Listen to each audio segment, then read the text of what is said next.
Hey guys, today on JD Cars we're going to be installing a touchscreen stereo on Eddie's 2008 Honda Ridgeline.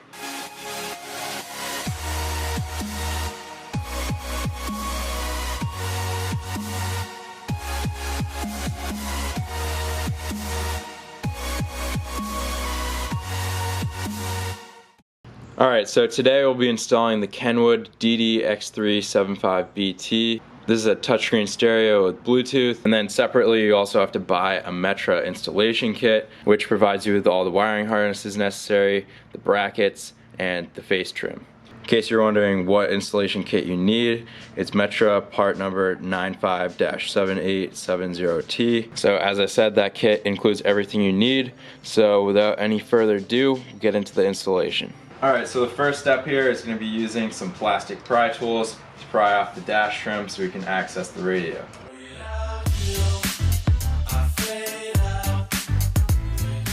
In order to make your life easier removing the trim, you're going to want to insert your key, turn your key to the second ignition position, then you can shift your shifter out of the way into first gear, and you can also move your steering wheel down to make your life easier, and we can remove the dash trim. For the purposes of the video, we've already disconnected most of our headlight controls, AC controls, etc. But before removing that trim, you will have to get your hand behind there and disconnect these clips before removing the trim. Now I'll be removing 5 Phillips head screws from around the perimeter of the radio, and then we can remove it from the dash.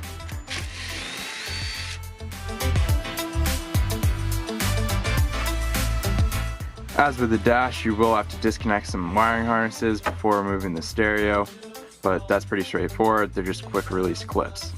Now we're going to remove the storage compartment and piece of trim with our hazard light button. So to do that, we're going to remove a couple of Phillips head screws. We'll be removing 4 Phillips head screws from each side of the head unit, and then 1 Phillips head screw from each side of the storage compartment on either side.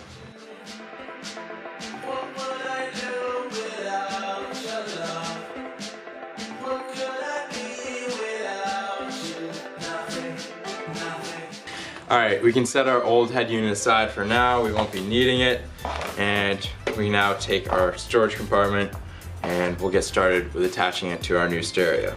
Alright, so now it's time to assemble our bracketry on our faceplate trim here. So first step, we're going to take our 2 smaller brackets here for our storage unit. You're going to slide the slit over the faceplate like so. Slide the bracket into place.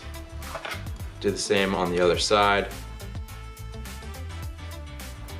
Once these brackets are in place, we're going to secure them with 2 carriage bolts, 1 on either side, and then we'll use the included nuts to secure our carriage bolts.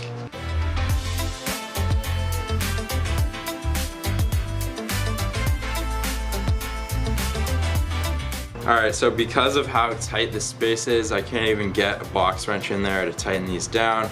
But after all, it is just a piece of plastic trim, so we're going to use some needle nose pliers to tighten down the nuts.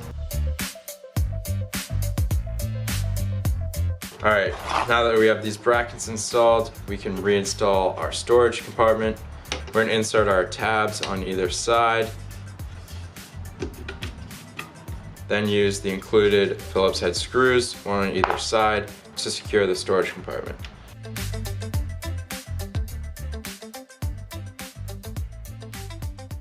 Next, we're going to install our head unit brackets. On the faceplate trim, you can see there are these 2 slits on either side.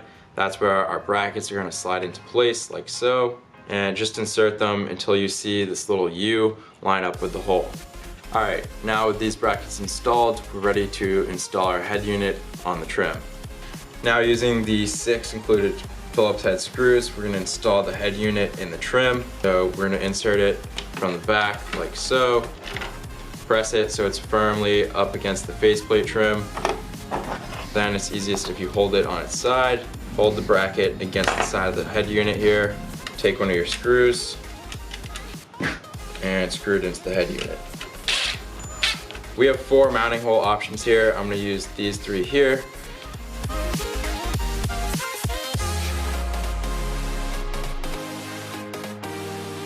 Repeat the same process on the other side.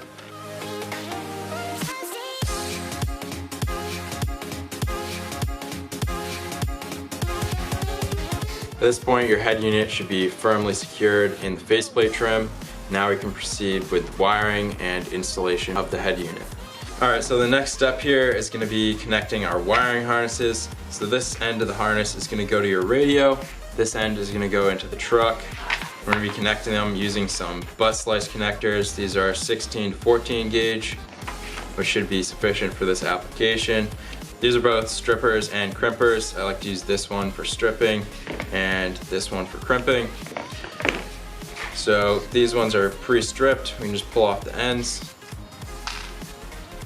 and twist all the individual wires.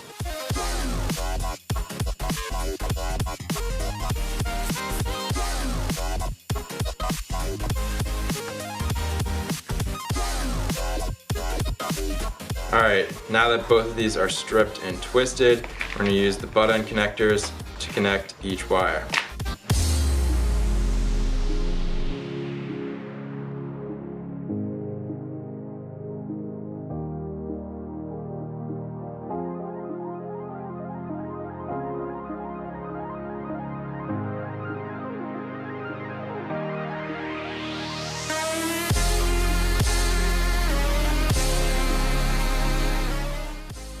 Alright, so this Kenwood stereo has iPod interface, so you can use your iPhone, iPod, iPad.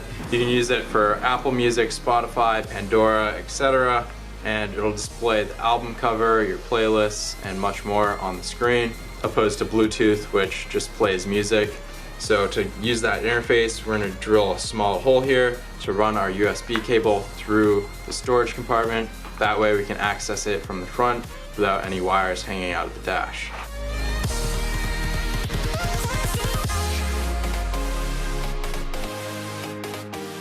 We've got our wire fed through here. As you can see, it's coming out of our storage compartment here. We're planning to use some adhesive to affix it to the side of the storage compartment for easy access. So we'll grab that adhesive now. Invincible.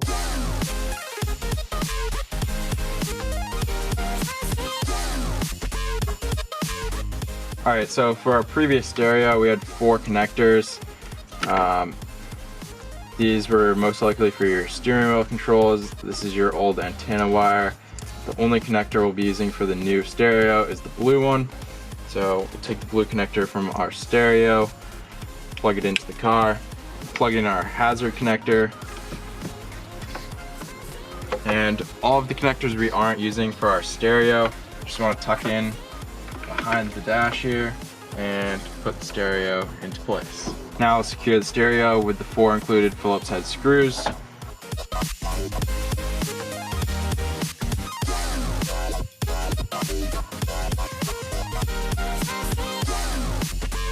Alright, so now when reinstalling our trim, we obviously have a lot of buttons and whatnot. We're going to have to reconnect our AC, headlights, sunroof, and other various connectors. So we'll get going on that now.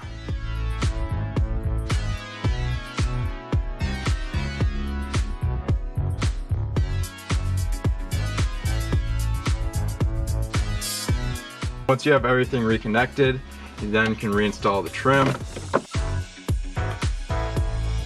So when you turn on your stereo for the first time, you're going to be greeted with the setup screen. We don't really want a demonstration, so I've selected that to be off.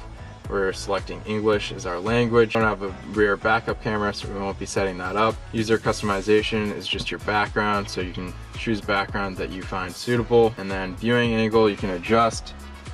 This essentially adjusts the brightness, so just select brightness level that you find comfortable and then finish the setup. So to give you a little brief demonstration of how to connect a device, you're going to go to Bluetooth on your phone. The device name is DDX3. Click that. Click pair on the stereo as well as on your phone if it prompts you to. So I'll demonstrate with Spotify here. He got crossbars on, man. I seen him in 80 ball count 100 bang. So as you can see, Bluetooth audio works great. The sound quality is definitely acceptable. With Bluetooth, you'll get the title of the song, the artist, and the album. However, when you plug in your phone for iPod mode, you get a bit more functionality, so I'll demonstrate that now. So we'll pop open our storage compartment and plug in our aux that we installed there, and then we go to iPod, it should automatically connect. Right on his own fam. Him and Joe and Lil One got cute this. As you can see with the iPod mode, when you actually plug in the phone, it'll recognize that you're playing Spotify. It'll give you the playlist name, the album name, and the artist name, as well as the album cover, which is pretty cool. And of course you have live controls here, pause and play. And if you go to the menu here, it'll bring you back to the Spotify menu. So you can go to your recently played, your library. So if we go to your library, we have all of our playlists here. So that's just some pretty cool functionality that's included with the iPod feature. So that concludes this video on how to install this Kenwood touchscreen stereo in a 2008 Honda Ridgeline. I hope you liked this video. Please leave a like below and subscribe if you've yet to do so. And I'll see you next time on JD Cars.